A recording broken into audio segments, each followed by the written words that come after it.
la jeunesse renferme plein de questions. Ça pose d'abord la question des tout-petits et du mode de garde recherché par les parents, le mode de garde idéal. Alors évidemment l'augmentation des places en crèche, mais aussi la réflexion autour d'une crèche adaptée aux nouveaux besoins des parents qui ont des horaires décalés. Ça existe dans d'autres villes, la crèche ouverte 24 h sur 24.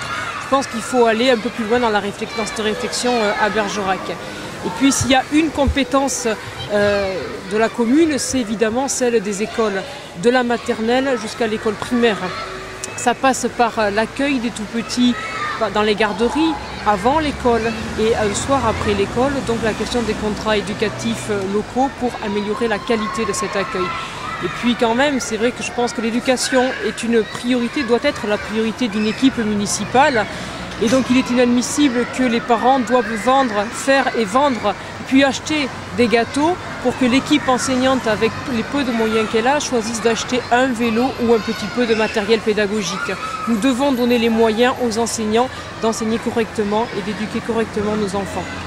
Et puis quand les enfants grandissent, font leurs études, ils fuient Bergerac, ils veulent aller à Périgueux pour suivre leurs études, voire à Bordeaux, et ne veulent pas rester à Bergerac. Quand on leur pose la question, ils disent de suite « mais il n'y a rien à faire ici et on s'ennuie ».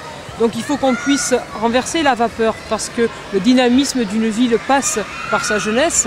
Donc je pense qu'il faut agir dans deux directions. D'abord élargir le champ des formations possibles pour attirer plus de jeunes à Bergerac et donc constituer un vrai pôle étudiant qui permettra d'impulser des initiatives privées d'animation vers la jeunesse. Je pense à des cafés-concerts par exemple. Et puis il faut une politique qui réponde aux besoins de la jeunesse en matière d'animation, en matière de résidence étudiante par exemple. Et quand ces jeunes vont rentrer dans la vie active, ils ont besoin de passer le permis de conduire. Là aussi, il faut aider ceux qui ont des faibles ressources, ou pas de ressources du tout d'ailleurs, à passer ce permis de conduire.